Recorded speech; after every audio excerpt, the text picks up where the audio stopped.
நமக்கு வருகிற ஒரே கேள்வி என்னன்னு கேட்டா, முன்னாள் ஜனாதிபதியாக இருந்தால் அல்லது முன்னாள் பாராளுமன்ற உறுப்பினராக இருந்தால் இவர்கள் எல்லாம் ஜனநாயக ரீதியாக தேர்தல் மூலமாக தேர்வு செய்யப்படுகிறவர்கள். படித்து எடுக்கிற பட்டம் கிடையாது.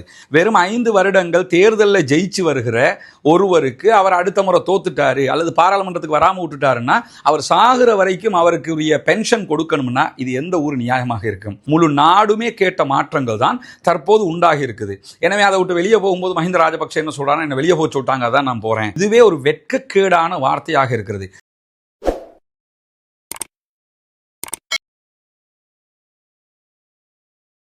அன்பிற்கினிய சகோதர சகோதரிகளே, நம் அனைவர் மீதும் ஏக இறைவனுடைய அமைதியும் கருணையும் உண்டாகட்டுமாக என்கிற பிரார்த்தனைகளோடு, நமக்கெல்லாம் தெரியும் இன்னைக்கு டாக் ஆஃப் த கண்ட்ரியாக இருக்கக்கூடிய ஒரு விவகாரம் தான் முன்னாள் ஜனாதிபதிகளுக்கான வரப்பிரசாதங்கள் நீக்கப்பட்டிருக்கிறது. அவர்களுக்கான செலவீனங்கள் கட்டுப்படுத்தப்பட்டிருக்கிறது. அவர்கள் தங்களுடைய அரசாங்க வீடுகளில் இருந்து வெளியேற்றப்பட்டிருக்கிறார்கள். 2 நாட்களுக்கு முன்பதாக பாராளுமன்றத்தில் முன்னாள் ஜனாதிபதிகளுடைய வரப்பிரசாதங்களை கேன்சல் பண்ணுகிற பில் பாஸ் பண்ணப்படுகிறது. கிட்டத்தட்ட 150+ வாக்குகள் அதற்காக பதிவு செய்யப்படுகிற அதே நேரம் ஒரே ஒருவர் அதை எதிர்த்து வாக்களிக்கிறார். சாமர சம்பத் எம்பி மாத்திரம். சாமர சம்பத் எம்பி நமக்கெல்லாம் தெரியும், நல்லம்மான்னு சொல்லி பேசுவார்ல, அவர் மாத்திரம்தான் எதிர்த்து வாக்களிக்கிறார். இதே நேரத்தில் இந்த வரப்பிரசாதங்களை ரத்து செய்வது அரசியல் யாப்புக்கு முரணானது என்று சொல்லி உயர்நீதிமன்றத்தை நாடிய பொகட்டுவ கட்சி நாமல் ராஜபக்சவினுடைய கட்சி சார்பாக இருந்த எம்பிக்கள் யாரும் சபையிலே இருக்கவில்லை. அதே போன்ற எதிர்கட்சிகள் பெரும்பாலானவங்க சபையிலே இருக்கலை. இவங்க அத்தனை பேருமே இந்த பில் அரசியல் யாப்புக்கு மாற்றமானது என்று சொல்லி பேசியவர்கள்.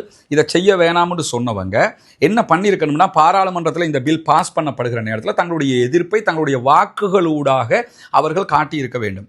ஆனால் சட்டம் கொண்டு வர போகும்போது இதை கொண்டு வராதீங்க, அது அப்படிப்பட்டது இப்படிப்பட்டது என்று பேசிய யாருமே சட்டம் பாஸ் பண்ணப்படுகிற நேரத்தில் வாக்கெடுப்பு நேரத்தில் சபையில் அமர்ந்திருக்கவில்லை. பெரும்பாலானவங்க வெளியே போயிட்டாங்க.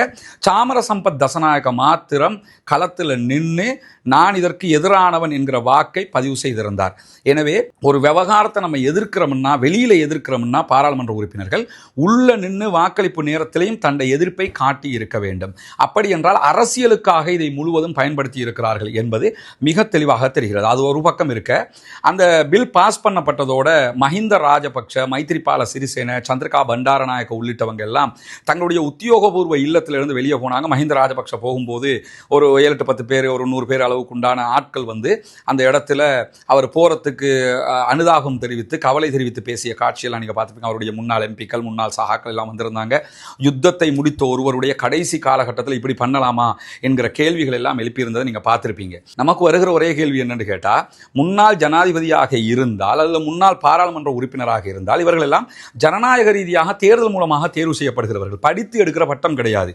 படித்து பட்டம் பெற்று நாட்டுக்கான சேவைகளை அரசு தொழில்களில் இருக்கிறவங்களுக்கு பென்ஷன் கொடுக்குறாங்க. அதுக்கு ஒரு நியாயம் இருக்குது. வெறும் 5 வருடங்கள் தேர்தலில் ஜெயிச்சு வருகிற ஒருவருக்கு அவர் அடுத்த முறை தோத்துட்டாரு அல்லது பாராளுமன்றத்துக்கு வராம விட்டுட்டாருன்னா அவர் சாகிற வரைக்கும் அவருக்கு பென்ஷன் கொடுக்கணும்னா இது எந்த ஒரு நியாயமாக இருக்கும்?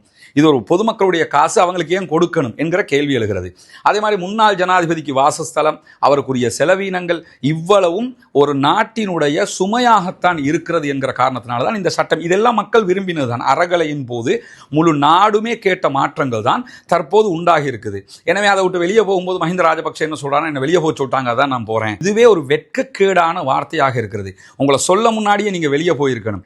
இவ்வளவு காலம் 2 தடவைகளுக்கு ஜனாதிபதியாக இருந்தவர், 3வது முறை ஜனாதிபதியாக வர வேண்டும் என்று முயற்சி செய்தவர், அவருடைய தம்பி ஜனாதிபதியாக இருந்தவர், அவர்கள் அத்தனை பேரும் ஆட்சி கட்டிலில் பல ஆண்டுகள் இருந்தவர்கள். இவங்க அத்தனை பேருக்குமே ஒரு வீடு கூட இல்லைன்னு சொன்னால் இந்த உலகம் நம்பத்தான் போகுதா?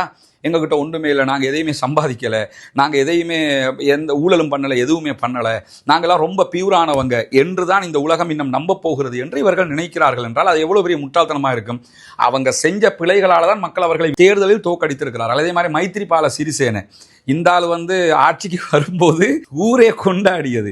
மஹிந்த ராஜபக்ஷ விரட்டிட்டு ஆட்சிக்கு வந்திருக்கிறாரு என்றெல்லாம் பேசப்பட்ட ஒருவர் வந்து வாழை இலையில சாப்பிட்டது என்ன, அவருடைய போங்குகள் என்ன, எல்லாத்தையும் கொஞ்ச நாள் ஒரு கூத்தொண்டு காட்டிக்கிட்டு இருந்தார். பிற்பட்ட நாட்களில் தன்னுடைய பதவிக்காலம் முடியும் போது என்ன பண்ணாருன்னு சொல்லி சொன்னால் 900 கோடி அப்பவே அவ்வளவு பெருமதியான ஒரு வீட்டை எடுத்து போட்டு அது என்னுடைய வாசஸ்தலம்னு எடுத்துகிட்டு போயிட்டார். இப்போ அதையும் சேர்த்து தான் எடுத்துருக்கிறாங்க. அதே மாதிரி சந்திரிகா அம்மையார் இவ்வளவு காலமாக அவருக்கு அரசாங்கத்தினுடைய இடத்துல தான் அவர் இருந்திருக்கிறாருன்னா இவ்வளவு செலவுகளையும் ஏன் பார்க்கணும்? ஒருத்தர் ஜனாதிபதியாக இருக்கும்போது ஜனாதிபதிக்கு வாசஸ்தலம் கொடுக்க வேண்டும், அவர் அந்த செயல்பாடு நாட்டுக்காக அவர் உழைக்கணும், அவருக்கான நேரத்தை அவர் செலவழிக்கிறாரு, அந்த வேலைகளுக்காக அதுக்கு கொடுக்கப்படுவதற்கு நியாயம் இருக்கிறது.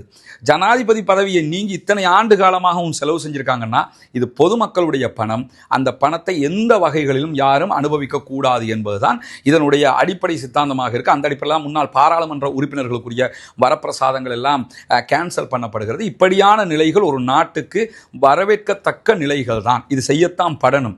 இல்லைன்னா அப்பாவி பொதுமக்கள் இதை இங்கே மட்டும் செய்யக்கூடாது.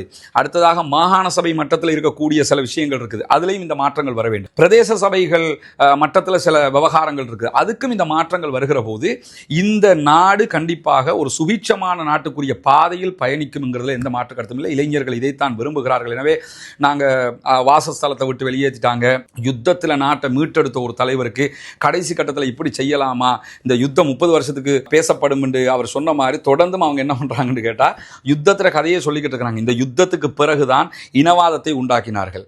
பொதுபல சேனா என்கிற ஒரு அமைப்பை கொண்டு வந்தார்கள். இனவாதத்தை உண்டாக்கி அவ்வளவு பெரிய ஈஸ்டர் அட்டாக் வரைக்கும் நடந்து அதற்கு பிறகு மிகப்பெரிய பிரச்சனைகளை எல்லாம் நாட்டுக்குள்ளே உண்டாக்கிட்டு இன்னும் நாங்கள் யுத்தத்திலிருந்து மக்களை பாதுகாத்தவங்க தெரியுமா, யுத்தத்திலிருந்து பாதுகாத்த மாதிரி அதற்கு பிறகு இந்த நாட்டுக்குள்ள இந்த மக்களை படுபாதகத்தில் தள்ளினதும் நீங்கள் தான், நாட்டுக்குள்ள எக்கானமிக் கிரைசிஸை கொண்டு வந்ததும் நீங்கள் தான்.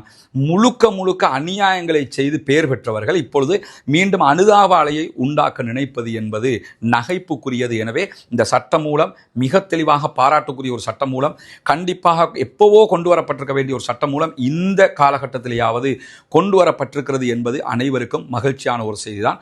நாடு சுபிட்சமாக வேண்டும், அநியாய செலவுகள் தடுக்கப்பட வேண்டும், ஊழல்கள் இல்லாமலாக்கப்பட வேண்டும், அனைவரும் நலம் பெற்று நல்லவர்களாக நாடு நலம் பெறுகிறவர்களாக வாழ வேண்டும் என்பதுதான் அனைவருடைய ஆசையாகவும் இருக்கிறது. வாஹர் தஅவானா அல்ஹம்துலில்லாஹி ரப்பில் ஆலமீன்.